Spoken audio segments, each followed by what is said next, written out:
একদিন ঘরে ঢুকে দেখে মদের গন্ধ পাওয়া যায়। আবু শাহমারে বললেন, ইয়া আবা শাহমা আশারিবতা খামরান, মদ খাইছস? কয় না আব্বা, শারিবতু নাবিজান, নাবিজ খেয়েছি। খেয়াল রাখবেন, মদ হারাম, মদ খেলে আসিবে, কিন্তু নাবিজ খাওয়া হালাল। নাবিজ হচ্ছে আরব দেশেরা খায়, সাদা দুধের মধ্যে রাতে শক্ত খুরমা যদি 5টা ফেলে রাখেন, সকালে ওইটা দেখবেন দুধের রং আর সাদা নাই, খুরমার রস টেনে দুধটা লাল হয়ে গেছে। এটা খেলে স্বাস্থ্যের জন্য আরব দেশে খুব ভালো, কিন্তু এটা রাতে ভিজাইলে সকালেই খাইতে হবে। এটা যদি 3 দিন রেখে দেন, 4 দিন রেখে দেন, এটা তারির মতো মদ হয়ে যাবে, মাতলামি হবে, খাওয়া যাবে না। ওমরের ছেলে ওই মজাটা নেয়ার জন্য 4 দিন ভিজায় রাখছে, তারপরে নাবিজ নামক মদ খেয়েছে। ওমর বললেন, মদ খাইছস নাকি? আবু শামা বলে, খাই নাই। ওমর বললেন, তাআলা ইলাই, এদিকে আয়, ইফতাহ ফামাক, মুখ খোলো। মুখ খোলার পরে গন্ধ নিয়ে দেখে নাবিজ মাখানো মদের গন্ধ পাওয়া যায়। কোনো কথা নাই, কলারটা ধরলেন, টানতে টানতে মসজিদে নববীর বারান্দার পিলারে নিয়ে বাঁধলেন। জোরে আযান হলো, নামাজ পড়লেন, নামাজের পরে সালাম ফিরালেন।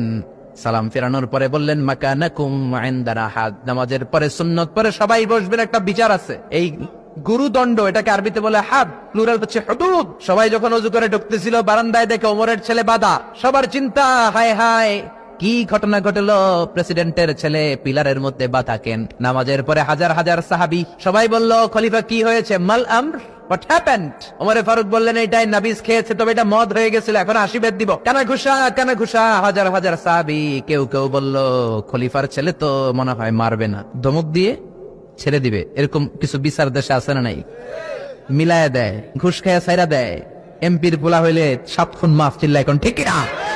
কেউ বলে না, ওমর সারার পাত্র না, তবে 80টা মারবে না, 40টা দিবে অ্যাটলিস্ট। কয়টা? ওমর ফারুক চেয়ারে বসলেন, হাজার হাজার মানুষ, পিনপতন, নীরবতা। জল্লাদরে বললেন, হাতি জিলদ মিন বাইতুল মাল, বাইতুল মালের ঘর থেকে খেজুর গাছের চামড়া দিয়ে বানানো বড় সাইজের একটা চাবুক আন, সবচেয়ে বড় টানবি। সবচেয়ে বড় টানা হলো।